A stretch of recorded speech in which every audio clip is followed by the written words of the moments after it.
Thank you.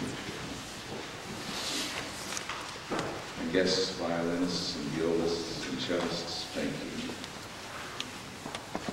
Early on the first day, while it was still dark, Mary Magdalene approached the tomb. Early on the first day, while it was still dark, Mary Magdalene approached the tomb. Benjamin Stewart reflected on this passage by saying, "The ancient stories from Hebrew Scripture speak of a God who acts in the world's nighttime. Under the cover of darkness, slaves cross rivers into freedom. Dry bones rise up. The fiery furnace of the tyrant Nebuchadnezzar goes dark.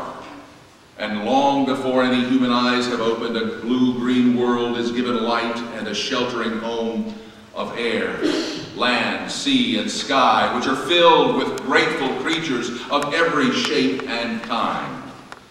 From the beginning, God has called new life out of the darkness, often against great odds." A few of the final words that we spoke at our Maundy Thursday service in our narthex also struck a chord with me concerning the darkness. Here is how we left it. "There is no peace tonight.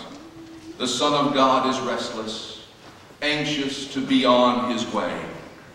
The darkness is coming ever closer. The colors are fading, and heaven is collapsing in on itself. Judas reaches out, the faint smell of sweat on his upper lip, hesitation on his breath, trembling in his hands that now hold Jesus' shoulder.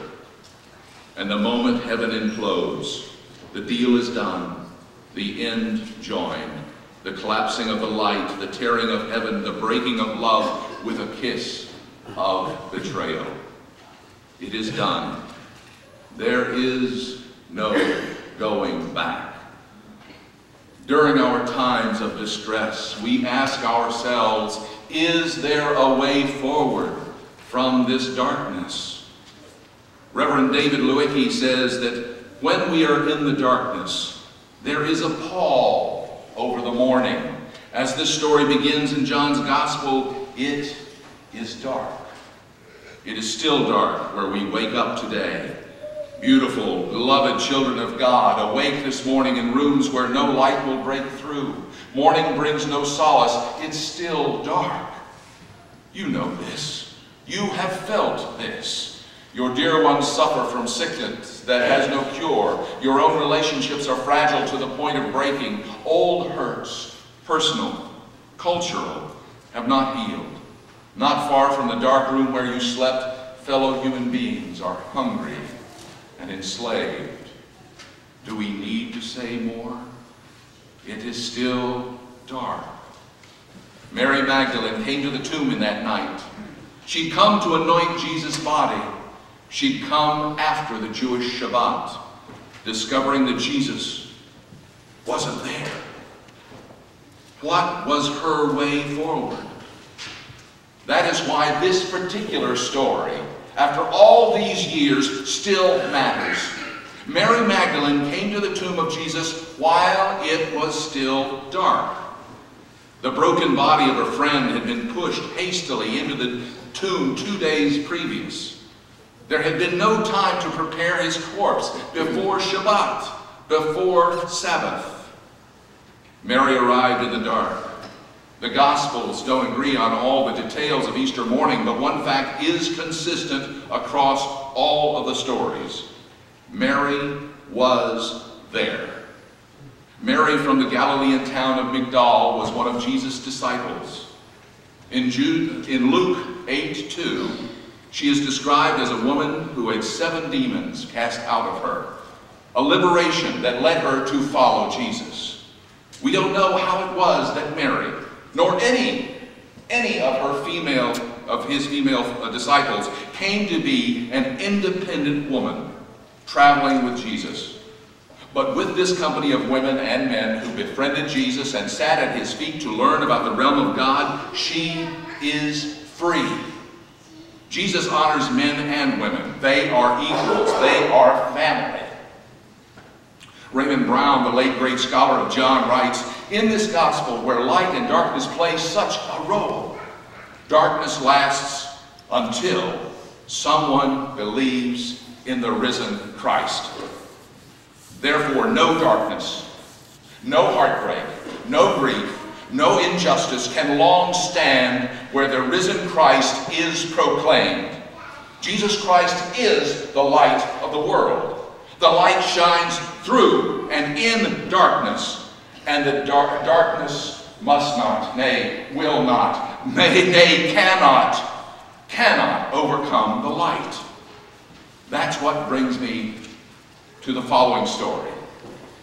It's shortened for brevity's sake. Ha ha. But I hope and pray that you will gain the point. Jesse told me this story after he and Deborah had come back from their trip in France. Now, Jesse didn't care much about France, but his wife had always wanted to go there, and especially Paris. But so Jesse signed up. He said, "Well, I had to." I said, "Why?" "Well, back in the 70s, he had signed up for Vietnam."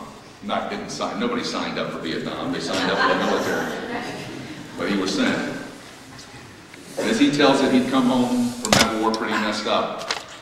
But through AA and the bravery and tenacity of Deborah and a few faithful friends, he'd been able to put the pieces of his life back together. As he figured it, he owed Deb his life. Spending the money for a trip to France was the least he could do. So they went to Paris and enjoyed 5 glorious days, Arc de Triomphe and the Eiffel Tower, and they went to the Louvre, and by the way, it takes at least a month to go through the Louvre, so they picked out a few pieces that they wanted to see. But part of the deal was that he said, okay, if we're going to be in Paris for 5 days, then we got to go to the beach for 5 days, thinking that it was going to be Carolina Beach, or a place there on the Carolina shore. And she said, no, we're going to a French beach.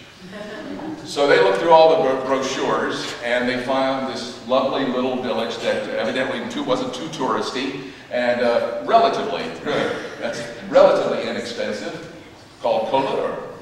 And it had palm trees, so he said, okay, that's okay. It's got palm trees, I can go on the Mediterranean. And they went there, and it was lovely. It had medieval castles and the like.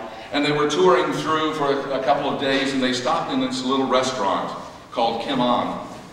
And it had the white tablecloths and the little flowers, and they sat by this little window next to the a window that looked out on a tower, a medieval tower. Then he looked at the menu and he began to realize that this was a Vietnamese restaurant, and he wanted to leave immediately. His wife understood that and they'd had these conversations before, so she said, okay, take a deep breath, sit down, look outside, look at this beautiful view. Jesse had been relatively lucky in Vietnam. In their wisdom, the military had stationed this young, overweight, and clumsy Jesse at a depot sitting in front of a Royal manual typewriter that funneled much of the war materials to and from Vietnam. What he remembered most were the pallets of warm beer and ammunition coming in, and he didn't much want to talk about what went out.